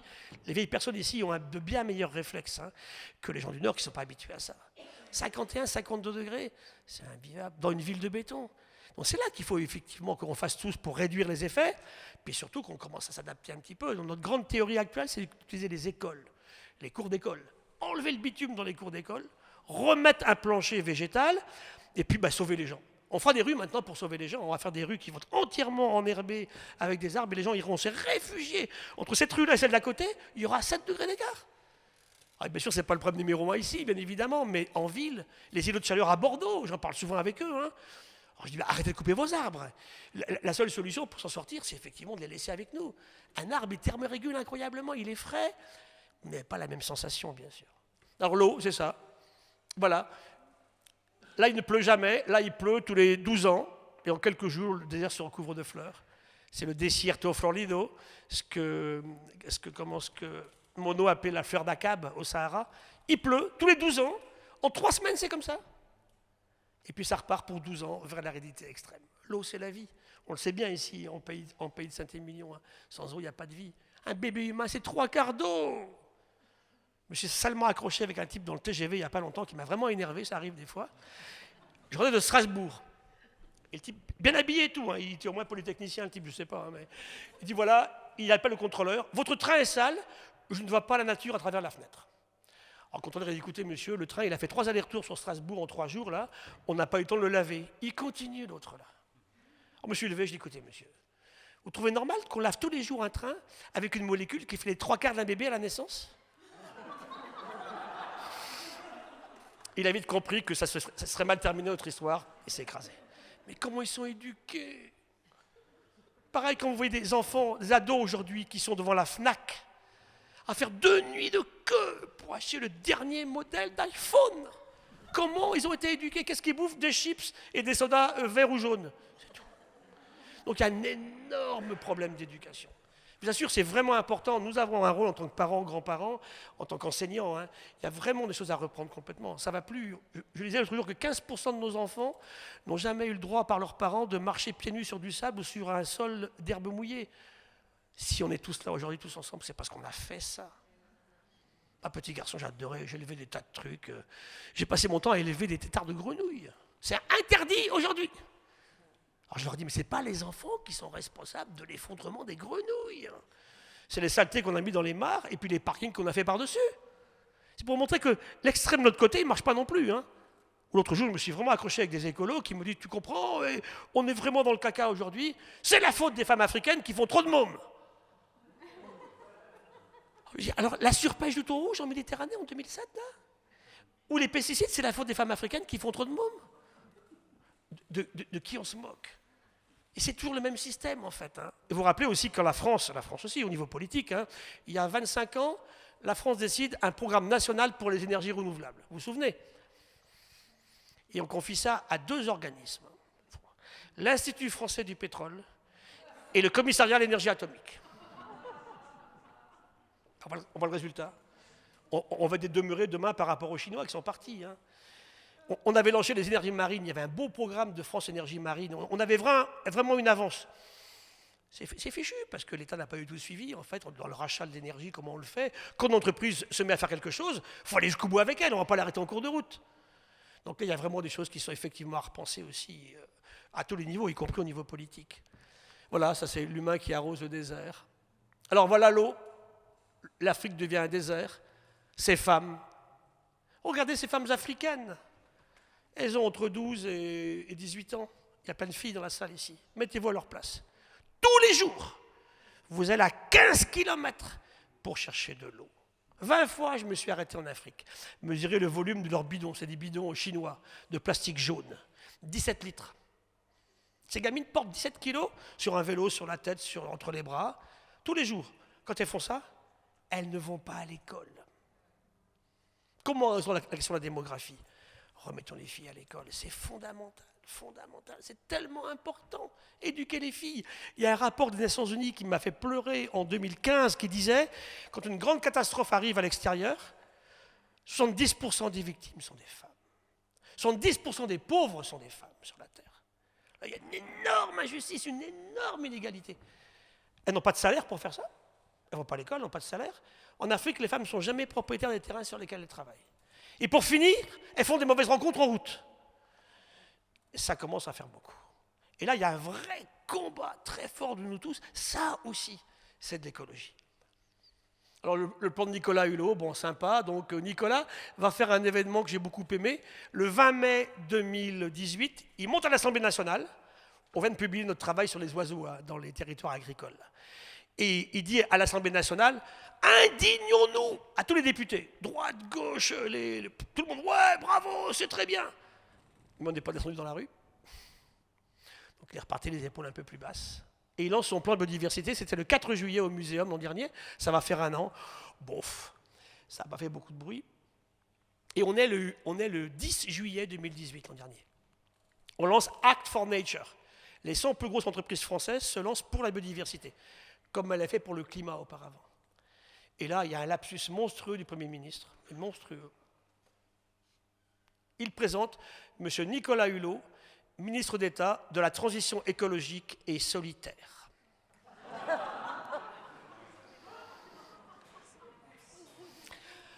Alors j'ai vu mon pauvre Nicolas, ça faisait un peu plus. Et 1 mois après, le 28 août 2018, sur France Inter, il annonce son départ.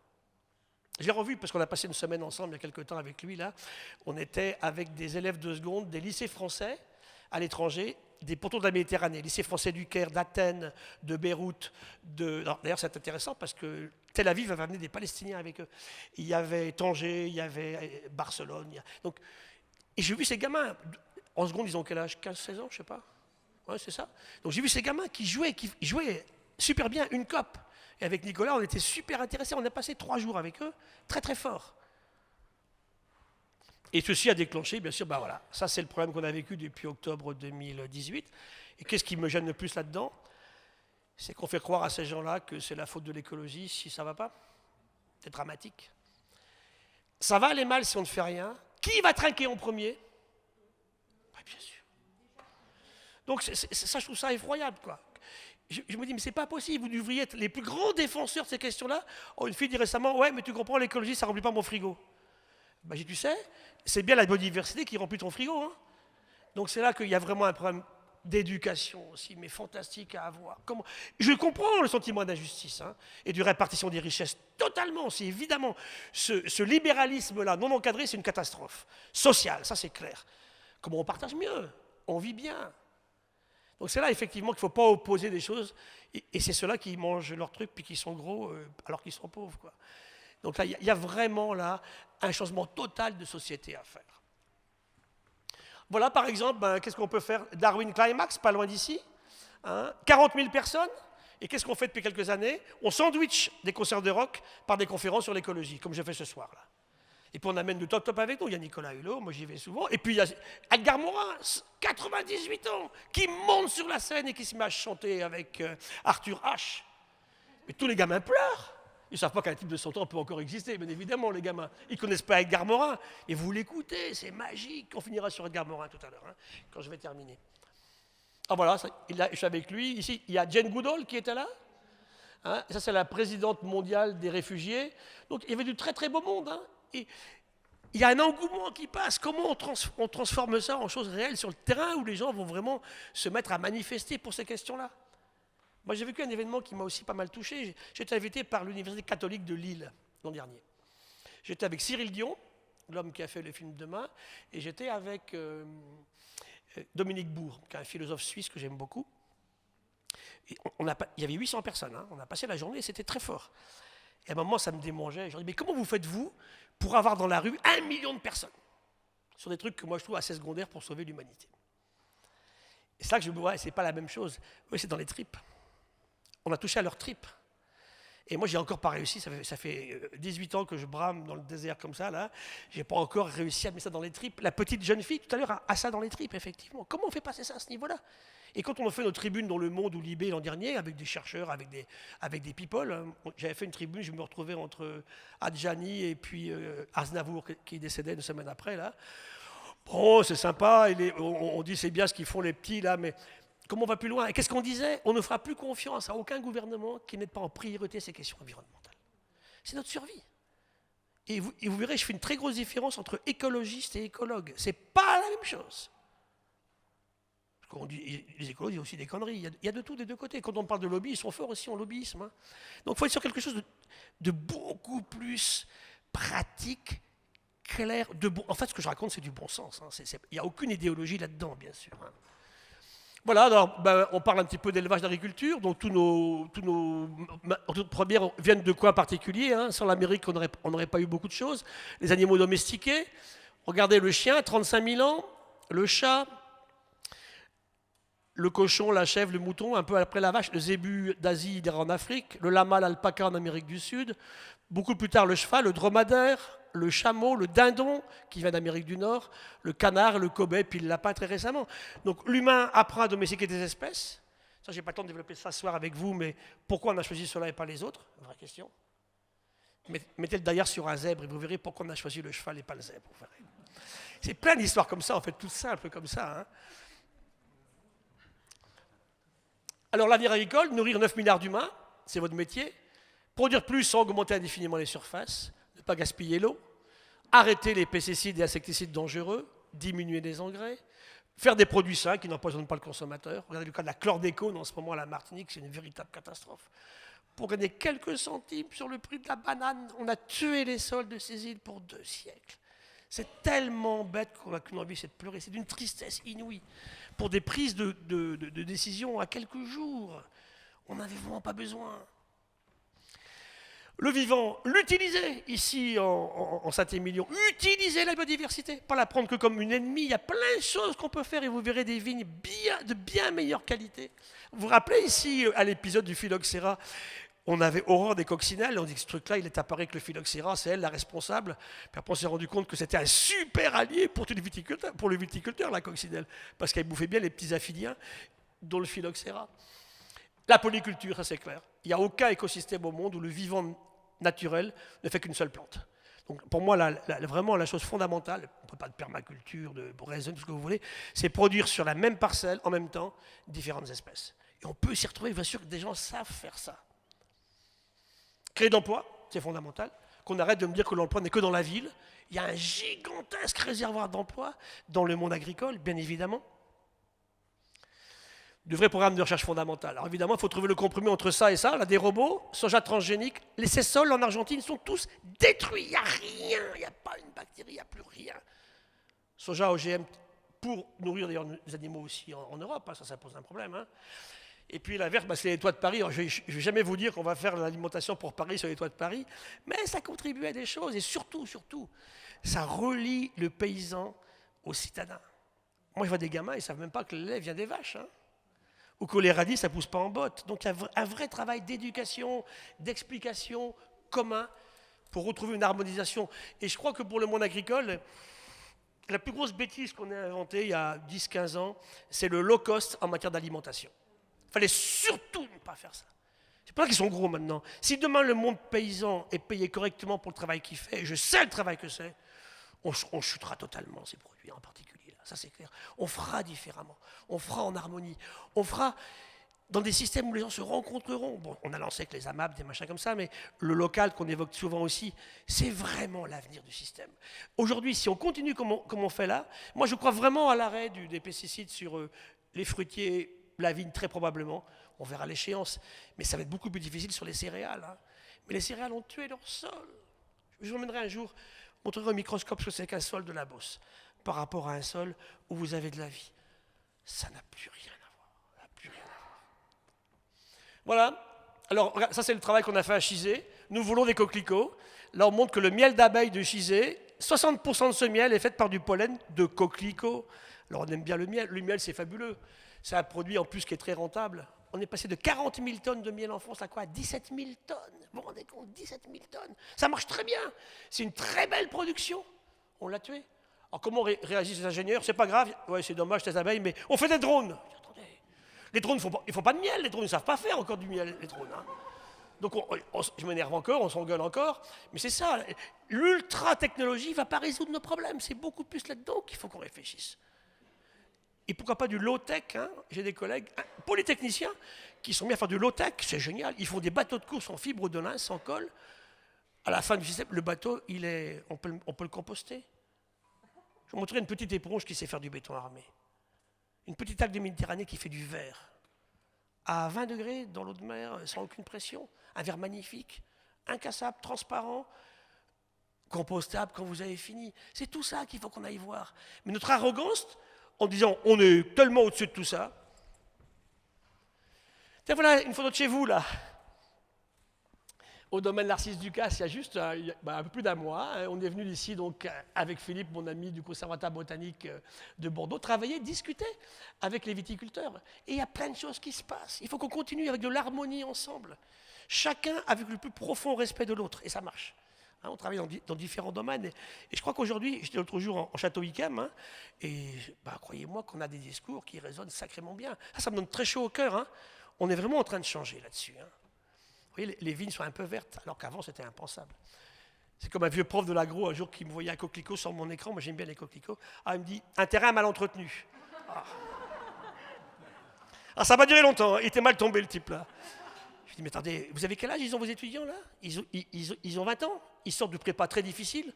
Ben, dites-leur ça, vous allez voir ce qui va se passer. C'est pas possible, quoi. C'est pas possible. Bien sûr, pas que des coquelicots, mais un peu de coquelicots, c'est tellement différent. Voilà, la mer, parce qu'on fait de la mer. On ne peut pas détruire l'océan, mais on détruit le littoral. Ces systèmes n'existent qu'en mer. Les mangroves, le profond, les herbiers, le corail. Et on pollue tout, on détruit tout. On détruit le littoral, on pollue partout. Les microplastiques sont un enfer.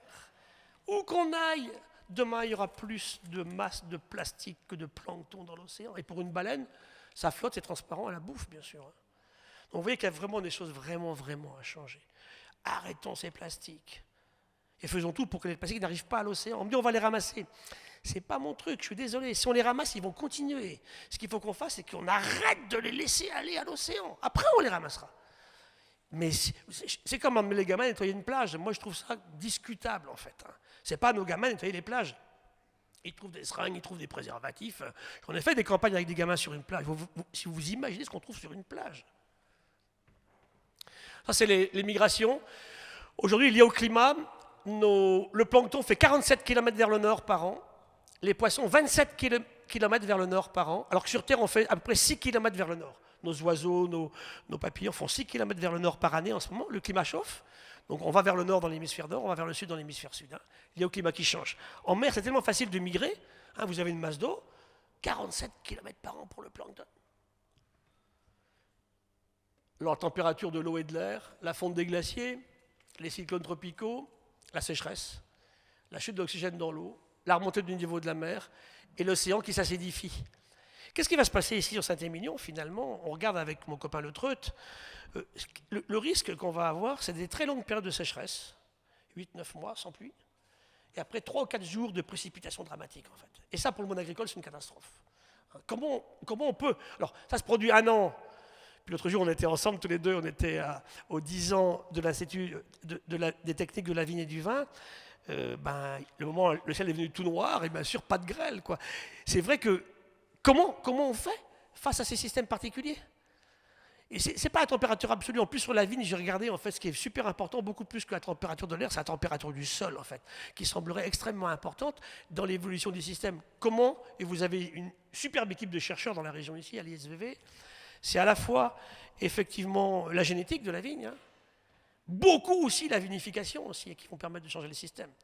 Je ne crois pas du tout qu'on fera demain des grands margots avec du grenache, hein, je ne sais pas ce que je dis, hein, mais n'empêche que, ou du vermentino, c'est comment, collectivement, et là il faut une intime relation entre la recherche scientifique et puis le monde de la production. Qu'on arrête, moi je me rappelle quand j'avais 20 ans, l'entreprise c'était le grand Satan, c'est fini cette histoire-là maintenant.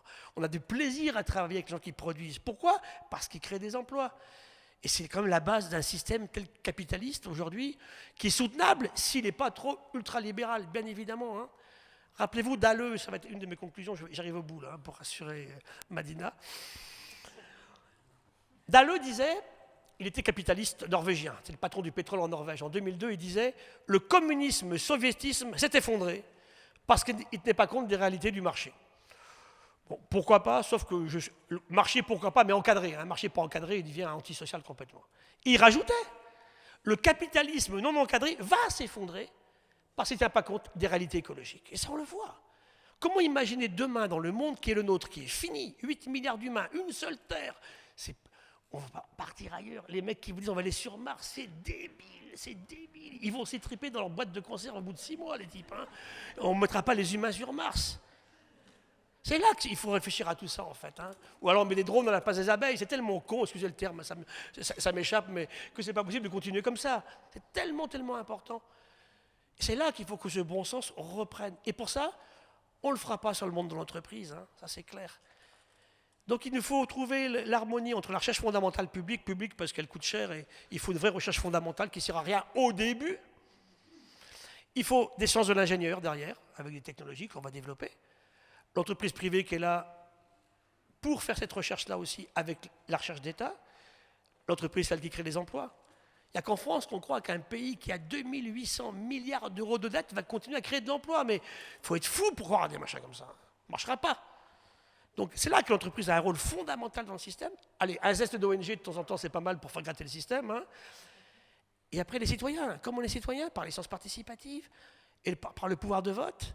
Alors moi, j'aime pas le terme de boycott, mais arrêtons d'acheter des trucs qui servent à rien et deuxièmement, qui ne font qu'enrichir certains. C'est une vraie question. Sur les OGM, on parle souvent de ma question sur les OGM. Aujourd'hui, l'usage qui est fait des OGM n'a aucun intérêt. Il ne fait qu'enrichir. Moi, j'attends des OGM qui aident le paysan et le consommateur. Ce n'est pas ce qu'on fait aujourd'hui. Donc là, il y a un vrai travail. Pourquoi pas à terme, hein, dès le moment où on s'assure que la séquence qui a été introduite n'est pas toxique, n'amène pas à produire de l'allergie ou des trucs comme ça. Comment on pense notre recherche scientifique? C'est une vraie question aussi. En plus, je pense qu'on peut faire plein de choses avant de faire ça. Hein. Il y a plein d'aspects en agroécologie. Et moi, je rêve à un monde où c'est le monde agricole qui changerait, où c'est le monde des pêcheurs qui changeront et qui prendront les mesures pour sauver leur activité à eux. Moi, je ne suis ni fermier, ni paysan, ni pêcheur. Je me bats pour sauver ces sphères-là parce que c'est la seule façon, demain, d'éviter un chaos social pour que chaque humain puisse manger. Puis qu'on arrête des choses débiles du style un traitement antibiotique, je voyais récemment, qui vaut 500 000 €. À quoi ça sert? À rien. Là, on va faire qu'augmenter le fossé entre les gens pauvres et les gens riches. Ça n'a pas de bout. Ce traitement ne m'intéresse pas, parce qu'il ne servira jamais.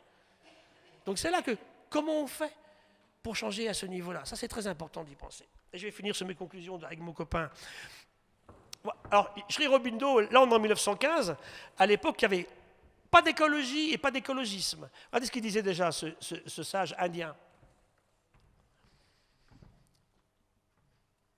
En fait, ce n'est pas d'écologisme, c'est d'écologie, ça. Transformation radicale, ça veut dire quoi? Pour moi, qui suis biologiste, ça veut dire métamorphose. Il nous faut une métamorphose dans nos paradigmes, nos façons de penser, nos façons d'échanger, de communiquer. Ces relations que j'évoquais tout à l'heure entre le monde de la recherche, le monde de l'entreprise et le citoyen, c'est absolument fondamental. Voilà, ça c'est un débat que j'ai eu avec Edgar il y a un mois à Montpellier. Je vais conclure là-dessus. Qu'est-ce qu'il disait, Edgar? Il dit, voilà, la Terre c'est un vaisseau spatial avec 4 moteurs. La science, d'accord, on aime bien. La technique. L'économie, laquelle, on va en parler pour finir, et le profit. Okay. Moi, si le profit sert à créer de l'emploi, ça va. Mais si le profit sert à enrichir que certains est toujours les mêmes, ça ne va plus. C'est là que ça ne va pas.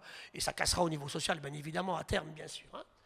Et dit, le problème, c'est que chaque moteur-là est ambivalent. Il peut être très bénéfique pour l'humanité ou très délétère.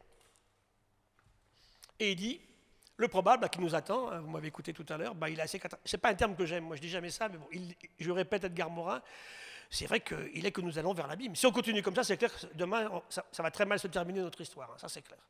L'échéance sera rapide, hein. Vers 2048, le monde sera invivable. Si jamais on continue comme on fait aujourd'hui au niveau du climat, au niveau de l'effondrement du vivant, qu'est-ce qu'on va bouffer? Comment on va faire? C'est une génération. Hein. Sur le niveau de la mer, je travaille beaucoup en ce moment, je vous disais, avec les maires des communes littorales. Les gens qui ont des terrains littoraux, c'est l'affaire d'une génération, pas de deux. Dans 2, ils seront sous l'eau. Et ça, on ne peut rien faire contre. Hein. Il fallait s'en occuper avant. Hein. On a trop attendu sur la remontée du niveau de la mer. Et ce n'est pas les digues On ne va pas aller faire des digues avec l'argent public pour protéger quelques biens privés qui sont protégeables. Une digue à Lacanau, ça n'a pas de sens. Hein. La mer, elle fera le tour. Hein. Vous vous rappelez la ligne Maginot en France? On a quand même un super exemple en France. Hein. Il fallait un cerveau d'ingénieur pour imaginer qu'on faisait une ligne et que les mecs n'étaient pas capables de passer par l'autre côté et d'arriver dans le dos. Attendez, c'est ce que fait la mer tous les jours. Donc c'est là qu'il faut retrouver du bon sens, bien sûr, dans toutes ces questions-là.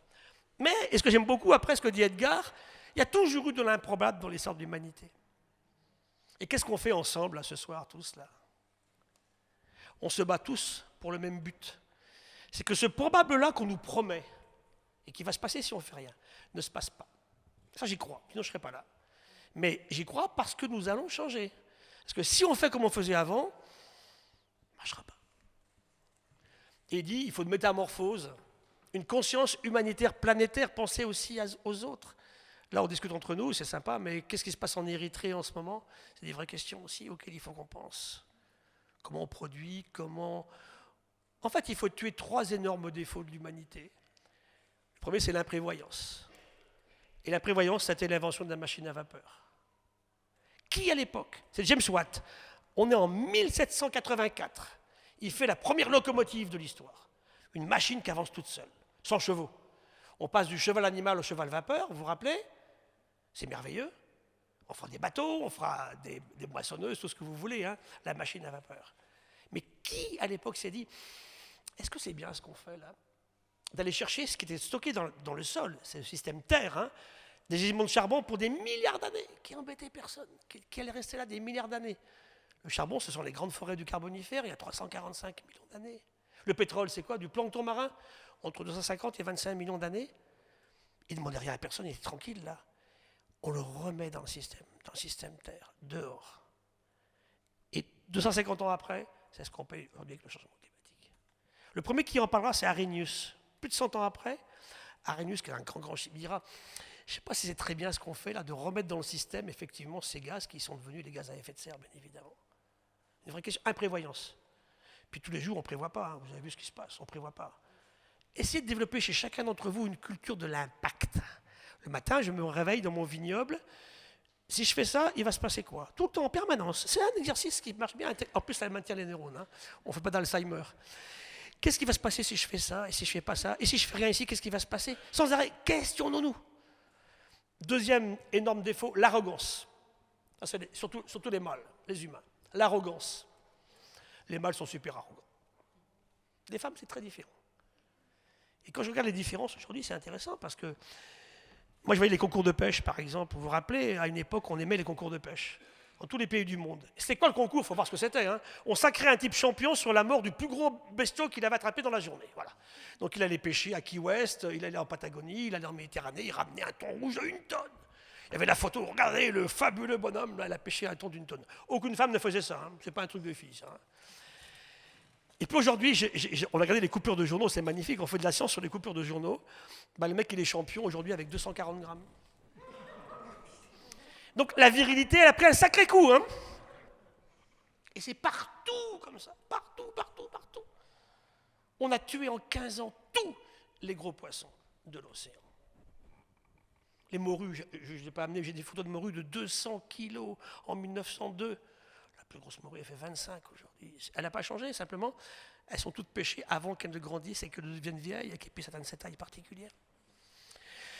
Il rajoute, notre ami Edgar, il rajoute en fait, nous sommes Faber. Bah oui, on est Faber. Hein. Regardez, on a des belles chaussures là, on a un beau micro, hein, on a une belle salle, et ici on a fait des beaux vitraux, on est Faber, on sait faire des trucs. Hein. Et c'est là que l'humain est différent effectivement de l'animal, il construit des choses, il est Faber. Il faudrait réfléchir d'abord, quand on est Faber, si tout ce qu'on a construit sert à quelque chose. Ou ne fait plus de mal que de bien. C'est une vraie question sur laquelle il faudrait qu'on revienne, bien sûr. Hein. On est pas mal démence, mais on n'est pas sapiens. Donc voilà, le défi, il est là, devenir sapiens. Devenir un humain qui pense, et surtout qui ne pense pas qu'à lui-même, qui ne veut pas que regarder son nombril. Et ça, c'est très beau ce qu'il disait en début d'année. À force de sacrifier l'essentiel à l'urgence, qu'on fait aujourd'hui, on finit par oublier l'urgence de l'essentiel. Voilà, ça c'est Edgar Morin. Et ça va être ma dernière image. Quels sont les avantages du vivant? Notre sol ici en Saint-Émilion. Regardons comment il fait par rapport à notre économie à nous. Le vivant innove depuis la nuit des temps. Dès la première cellule dans l'océan, il y a 4 milliards d'années, elle a innové. Tous les jours. Et on sait très bien dans nos entreprises humaines que si on n'innove pas, l'entreprise, elle est morte. Hein. Elle est rapidement dépassée par la concurrence. Donc, innover tous les jours, tous les jours, tous les jours. Mais innover pour tous, y compris pour les gilets jaunes. C'est ce que fait la nature. Que nous, on ne fait pas toujours, hein, quand on fait des traitements antibiotiques qui valent une fortune. Le vivant fait tout avec très, très, très peu d'énergie. Le vivant n'aurait jamais inventé une centrale nucléaire. Le soleil sait faire ça, parce que bon, on va voir en quel système il est. On a des trucs. L'énergie du vivant, c'est la lumière du soleil. Elle est fabuleuse. Presque rien. Une libellule, elle vole à 100 km/h. Il y en a, j'en ai vu des belles l'autre jour chez madame, là. Avec 2 watts à 100 km/h. Mais on n'est pas fait de faire. Nos hélicoptères de combat, ils sont ridicules par rapport à une libellule. Elle encaisse 30 G en accélération. Vous imaginez ce que c'est? Je vous centrifuge là, à la foire du trône de Bordeaux, là, il y a un mois, à 4 G, vous verriez, vous vomissez votre 4 heures. Hein. Ben, elle encaisse 30 G, ma libellule. 9 techniques de vol. Comment elle fait? Bon, ben non. On assèche ses mares, et on fait pipi dedans, et on met des parkings de voitures par-dessus. Donc on revient à cette imprévoyance et arrogance que j'évoquais. Le vivant, et ça c'est fabuleux pour nous, et ça on crève de ça en ce moment, hein, le vivant n'invente jamais un produit. Même le pire poison. Le vivant a plein de poisons. Quand on dit le vivant, c'est manger de la conite ou de la banane de follette, vous verrez, c'est des poisons ultra violents. Un venin de crotale, un venin d'abeille, ici chez nous. Hein. Mais le vivant, c'est tout dégradé. C'est-à-dire, tout ce qu'elle invente en molécules, elle sait le dégrader. Nous, on ne sait pas. On a 150 000 molécules de synthèse inventées par la chimie humaine depuis la fin de la guerre qui nous empoisonnent tous les jours, tous les jours, tous les jours, tous les jours, tous les jours. Le vivant innove pour tous. Et dernier aspect, le vivant ne maximise jamais. Dans l'entreprise moderne, ici, on veut tout maximiser. Je veux gagner plus, je veux gagner plus, je veux gagner plus. Quand on fait ça, on se ramasse par terre. Un jour, le vivant optimise toujours en relation qualité-prix. En permanence, il optimise le minimum d'énergie, le minimum de coût. Donc ma conclusion, elle est là. Notre économie actuelle, stopper l'économie d'aujourd'hui, qui est suicidaire pour moi, qui consiste à faire du profit, à gagner de l'argent, en détruisant ou surexploitant la nature. Voilà. Eh bien ça, si effectivement on est capable de vivre dans ce pays en harmonie avec tout ça, on a dit en élevant ses enfants, en créant des emplois, sans détruire le milieu où on est, on aura gagné. C'est possible. Mais pour ça, il faut changer. Et la légende de croire qu'on vit de plus en plus vieux est fausse. On a gagné 35 ans d'espérance de vie entre 1860 et 2008. 35 ans. Les femmes vivent plus longtemps que les garçons. Vous voyez ici, c'est les femmes en rouge, les garçons en bleu. On a de plus en plus de centenaires, ça c'est clair. Mais après, ça ne va pas plus haut. Hein. C'est très difficile, après 101, 102, 110, c'est très très difficile. Jeanne Calment reste la doyenne de l'humanité. Ça c'est le record actuel, une japonaise, 116. Et je me suis amusé à calculer le coût énergétique de l'allongement de la vie humaine. Regardez. Là, je vous ai mis la démographie, le nombre d'humains, 7 milliards, 8 bientôt, l'espérance de vie, 84 ans chez les femmes en France aujourd'hui, 78 chez les garçons. Et je vous ai mis les kilowattheures en consommation énergétique. Ben, vous voyez très bien que vers 1500, on a bien augmenté, et puis ça va casser. Demain, on n'aura pas l'énergie. Hein. Et j'ai fait une chose horrible, j'ai calculé le coût énergétique de Jeanne Calment. Chauffé à 26 degrés l'hiver et refroidi à 17 degrés l'été avec 20 louzous, 20 médicaments par jour. Eh bien, je n'ai pas l'énergie pour amener les 8 milliards d'humains à 122 ans, 4 mois et 17 jours. Voilà. Donc comment on revient à vivre vieux? Oui, bien sûr, en bonne santé, en harmonie avec les enfants et petits-enfants, pas dans des conditions qui ne sont pas possibles. Et l'humain n'accepte pas ses limites. Donc vous avez des fous qui vous disent « Demain, vous vivrez 1000 ans !» Diantre, 1000 ans. Je dis « Mais qu'est-ce que tu boufferas entre 384 ans et 385 ans ?» Et ceux qui arrivent, comment ils font? Et récemment, il y en a un qui me dit « Vous savez, monsieur le professeur, je me fais congeler. » Je dis « Congeler? Oui. » Il me dit « C'est permis en Suisse. » Ah bon? Mais vous êtes sûr que le liquide de congélation va aller jusqu'à la plus profonde cellule de votre foie ou de votre pancréas? Il me dit « J'espère, ça me coûte 1 million d'euros. » Le mec, il peut promettre. Hein. Donc il est dans une caverne en Suisse. Il dit « Vous avez quel âge ?» J'ai 88. Ah, j'ai dit, à mon avis, vous auriez mieux fait de faire ça à 28 ans, ça aurait été quand même beaucoup mieux. Voilà, un travail qu'on a publié aux États-Unis, où nous, on pose la question qui fait hurler les gens, est-ce qu'on n'arrive pas aux limites de l'humain?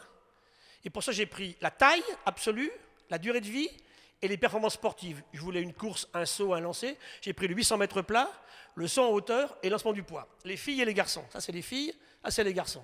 Vous voyez qu'on est pas mal au taquet, on arrive effectivement... Et ça, c'est Jeanne Calment, ça c'est la durée de vie. La rentaille, c'est intéressant, on a sans arrêt grandi depuis 1860. On a gagné 15 cm en moyenne de la population. Mais depuis 2008, c'est arrêté. On ne prend pas 1 millimètre de plus.